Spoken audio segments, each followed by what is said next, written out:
Nabil, do you think you are free? Am I free? Yes. As a slave? Are you calling me a slave? Or are you calling me having no birth at all? Since we're talking on the topic of like rights, right? Because Malaysia has the fundamental liberties. Article 5 talks about we have freedom, but only in accordance with the law. So does that actually mean we're free or not? No, this control, especially in cities, is quite hard to maintain. If freedom can be taken away legally, does that mean we're actually free, or is it just free on paper?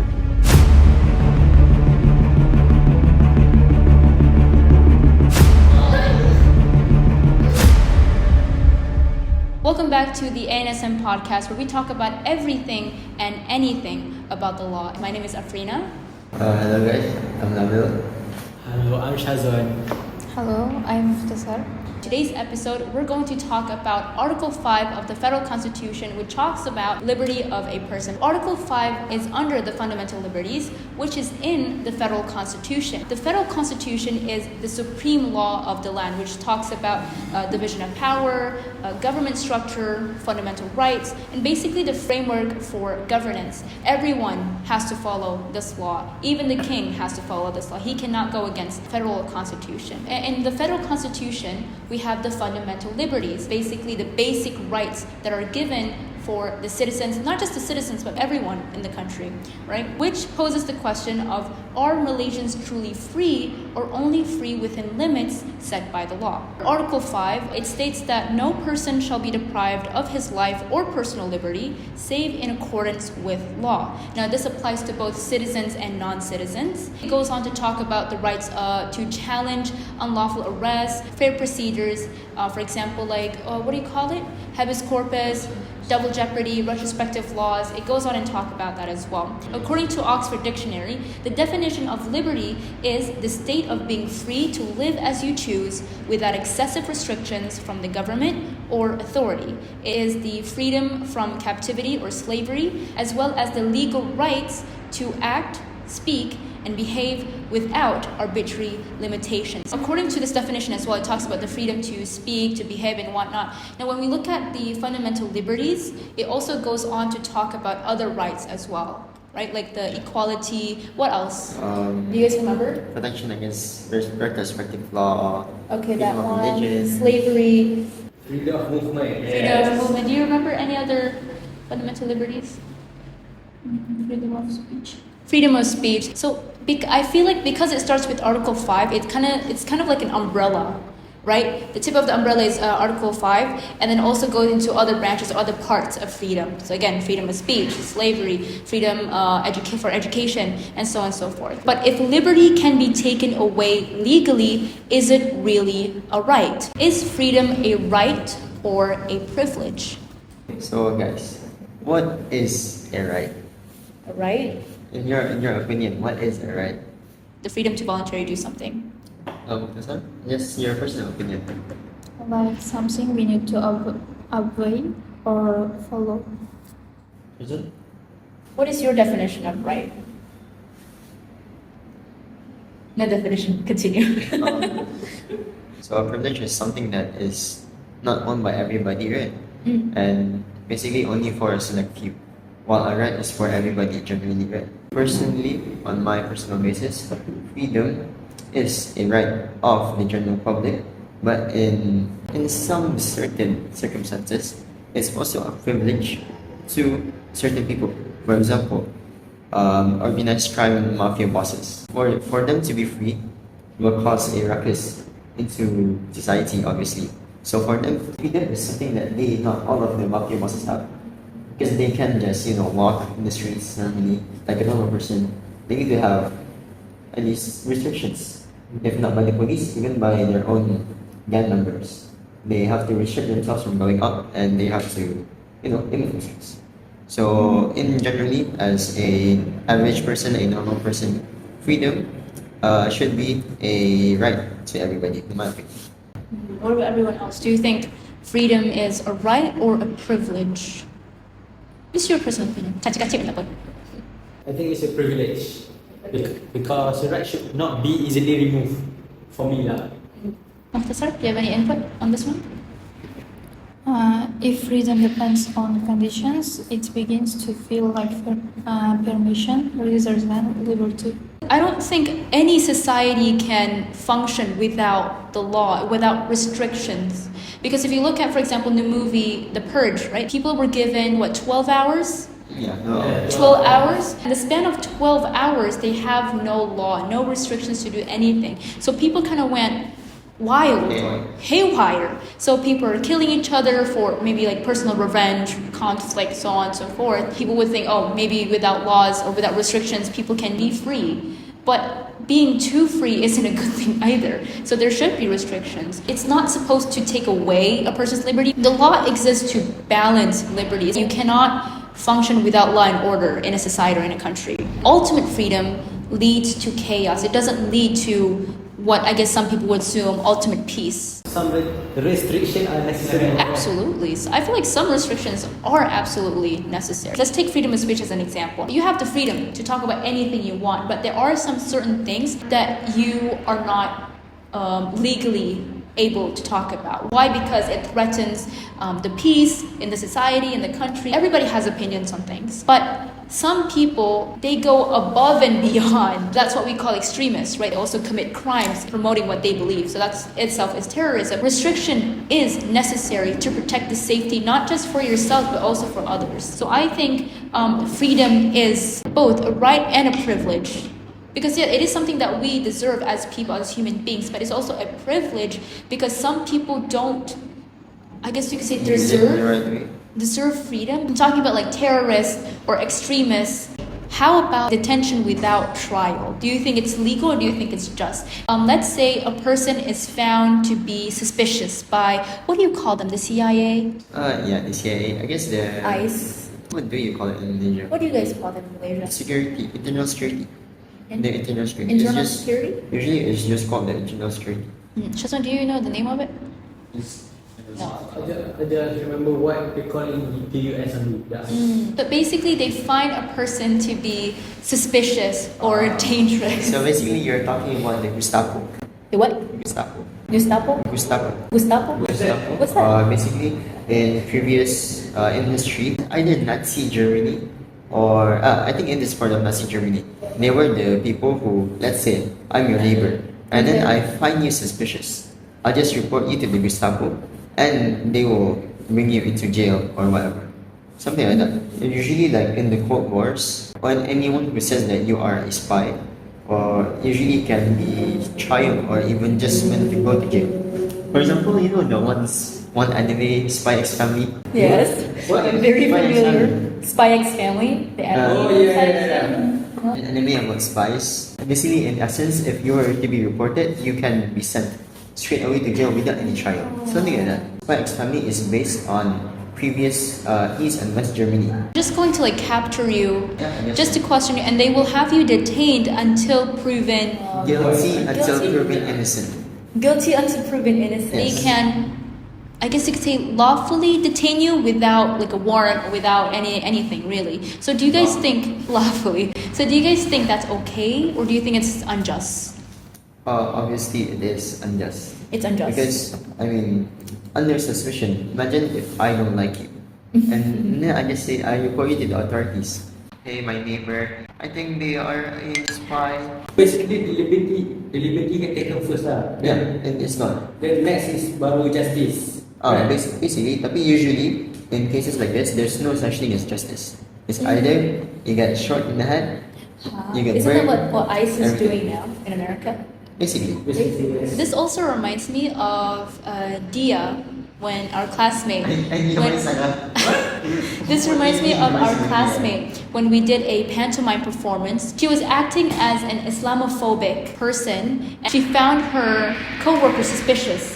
And then she followed him home. She heard like loud banging and dum dum dum dum, and she thought that it was like someone is being held hostage. And then she called like what? 911? 911 saying there's a terrorist, and then the police barged into his house. Okay, so you would say it's unjust. Yeah, it is. You would say it's unjust.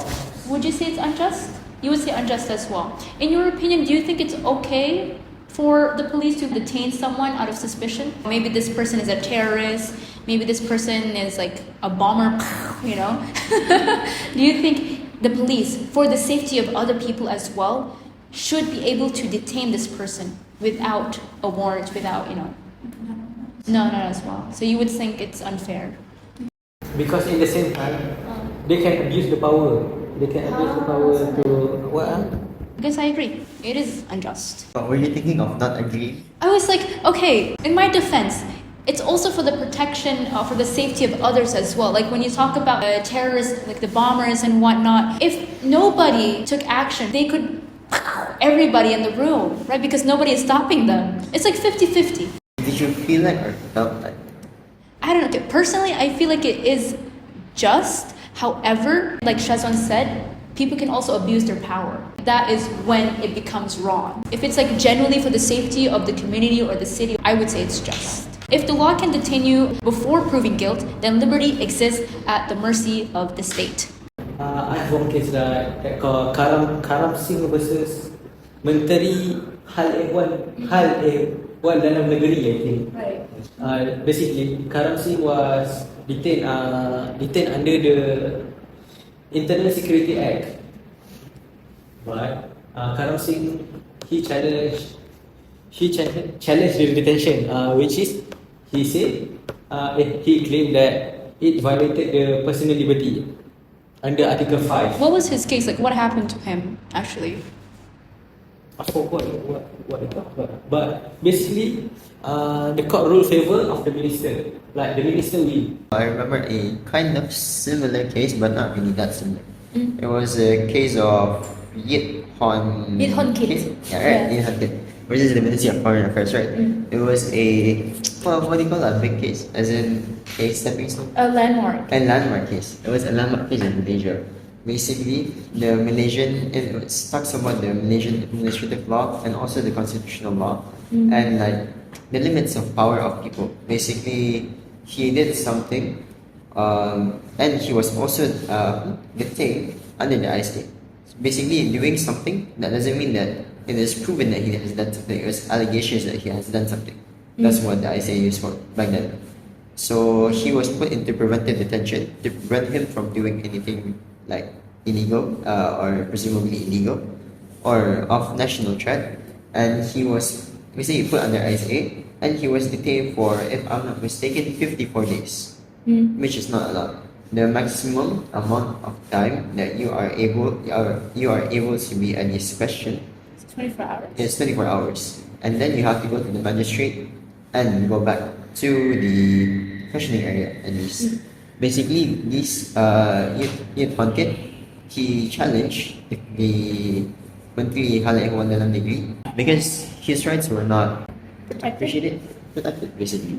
And he wasn't really given much of a chance to have a trial, especially when he was in preventive detention.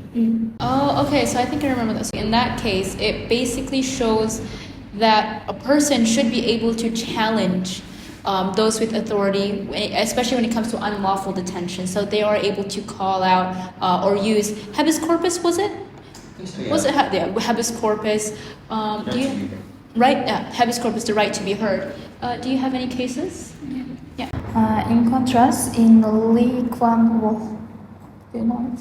Lee Kuan Yew. Lee Kuan Yew, yeah. Yeah. The federal court took a liberal approach and recognized that the right to a fair trial is part of personal liberty. This decision expanded the meaning of Article 5 and strengthened individual rights. So. Okay. So basically, so this case talks or basically emphasizes on fair trial, which is also like under Article 5, right? It talks about the procedure, how the procedure should be, what are our rights when we are detained, and so on and so forth. Yeah, it showed that the court actively protect individual rights. Yes, as it should be. Okay. There's also another case, Public Prosecutor versus Muhammad Ismail, the one we learned in Law 1, right? So Ismail was charged for drug trafficking under Section 39B of the Dangerous Drugs Act of 1952. And at that time, when he committed the offense, it was either sentenced like life in prison or death penalty. So he had a choice basically. But then the day that he was brought to court, the law changed. Death penalty was compulsory. Oh. And he was like, well, you can't judge me with the new law because the time I committed the crime, these were the laws that were that existed. That is what we call retrospective. Protection against retrospective. Yeah, protection against retrospective law, where if you were to commit an offense, but please don't commit any offenses, if you were to commit an offense, you can only be judged by the laws existing at that time. You can't be judged with the laws that are newly made the time that, for example, you are in court. So, Retrospective is Article 7, right? no, Yeah. Article 5? No. No. Article 7? Yeah. Okay, Article 7, but basically talks about the rights that you have. So, because personal liberties talks about the rights that you have as a person. And again, like I said earlier, it's like an umbrella. Whose liberty is actually protected? So, in the Federal Constitution book under Fundamental Liberties, Article 5, it says here no person. But then again, we still have, some discrimination against women in the workplace and body autonomy. A case that I like to relate this to is Beatrice Fernandez versus MAS, Malaysian Airlines. AirAsia. Not MAS. Yeah, Malaysian Airlines, right? So basically, she was a flight attendant, but then got pregnant. But under her contract, it states that you can't continue to work here if you're pregnant, right? And I guess you could say some people start debating about it or arguing about it because, I mean, a man can't get pregnant, so they won't have to worry about these issues, but a woman can.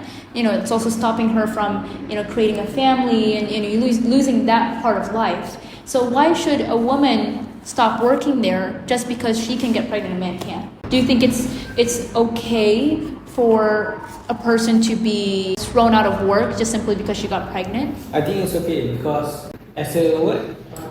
Flight attendant. Flight attendant, right? If you get pregnant, it will affect your work rate. So like you get tired early and etc. What about you, Tessa? I think it depends on woman's condition. Like some women want to work, yeah, but some women doesn't want to work because they have like any financial problems. Do you think it's okay for like companies or basically any like workforce, they should set a rule where if a woman is pregnant, they shouldn't be able to work. They have to leave the work. Do you think that's okay, or do you think it depends on the work itself? I think they need to take like a limit. They can work until 6 months, like, or they can work until 7 months. Like, I think this way is appropriate for all women. Okay. What about you, Nabi? Honestly, I believe it is appropriate to for the contract. As for legally, when you sign a contract, that means that you have read the contract. Whether we have read the contract or not, do you guys even read contracts before signing them? I mean, I No. read half of it. Have? Yeah.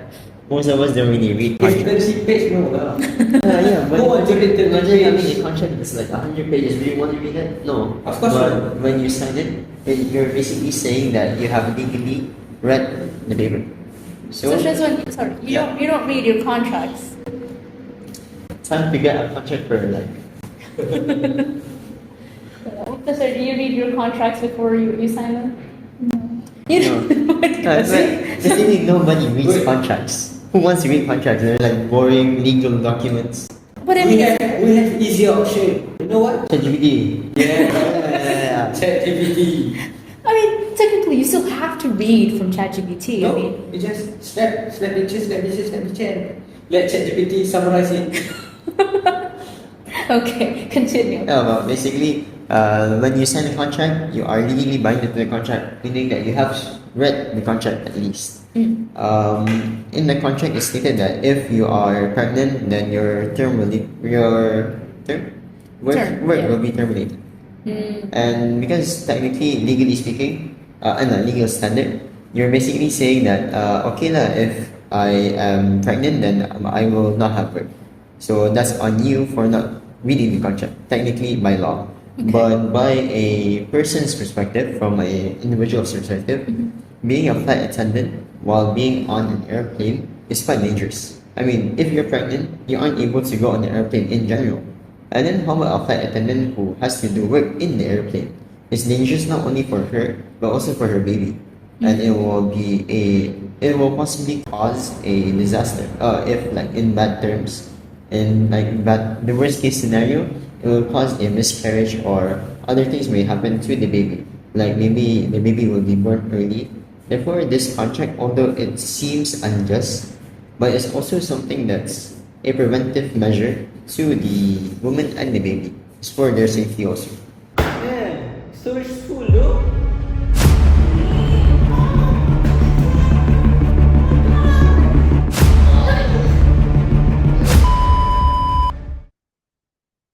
Okay. Man, why the storage full though? It's your phone. What have you downloaded? Hmm. Oh, tengah rekod ke tadi? Tengah record.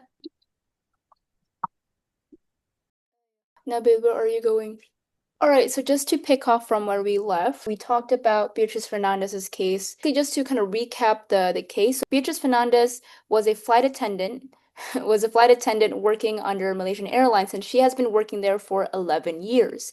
And then when she became pregnant, they told her to resign, and that's basically what's stated in the contract. If you become pregnant, you have to either resign or your term will be terminated. She refused to resign because she believed that the termination clause was discriminatory and unconstitutional, because she argued that it violated Article 8 of the Federal Constitution, which guarantees protection against gender discrimination. After that, the federal court decided that Article 8 of the Federal Constitution does not apply to agreements between private entities, and Malaysian Airlines had fired the air stewardess Beatriz Fernandez when she became pregnant. So again, you've all given your opinions. Should a company let someone go just because they're pregnant? In my personal opinion, I would say I think it's fair. Like Nabil said, it's a preventive measure, not just to protect the pregnant flight attendant, but also the baby and also the passengers on the flights or on the plane as well. Because if anything were to happen on air, it's going to be very difficult for both parties, the passengers and the workers as well. Doesn't that mean some certain loopholes in the federal constitution? Because you know how the federal constitution protects everyone, right? It's supposed to protect everyone, but it does not apply to private entities, the contract line and whatnot. So I guess you could say it's kind of a loophole. Technically, if I'm a private entity, for example, a company, I can own slaves. Is that true? That I do not know. Great question. Anyone would like to answer? No. Should they? I mean, a private entity. I guess you could say just this Article 8 in particular. Chana, brain fog. I don't know how to answer. They own slaves. Do I own slaves? No, I do not. Slave. Unless it's voluntarily consensual. Anyways, some people argue Malaysia Airlines is still like a government-linked company, right? Malaysia Airlines, right? However, the contract between them is that of a contract between an employer and an employee. So anything in the contract, and if she signed it, then technically by law she agreed to the terms. Are we free on paper or in reality? What is your opinion? We are free on paper, but not only partly free in reality. The Constitution promises liberty, but in real life, that freedom depends on how laws are enforced, how courts interpret rights, and whether people have the power and knowledge to claim them. So, freedom exists, but it's fragile, conditional, and not experienced equally by everyone. That's all. Okay, thank you, Mukhtasar. Personally, in my opinion, are we free on paper? Yes. But are we really free on just on paper? Half half. So what I mean by this, there's two ways in looking into society on a macro level or in big scale, and in a micro level or on a small scale. On a small scale, maybe it doesn't really protect every single individual, especially for example the case that you mentioned just now, a pregnant woman, private entity, phew. Yeah.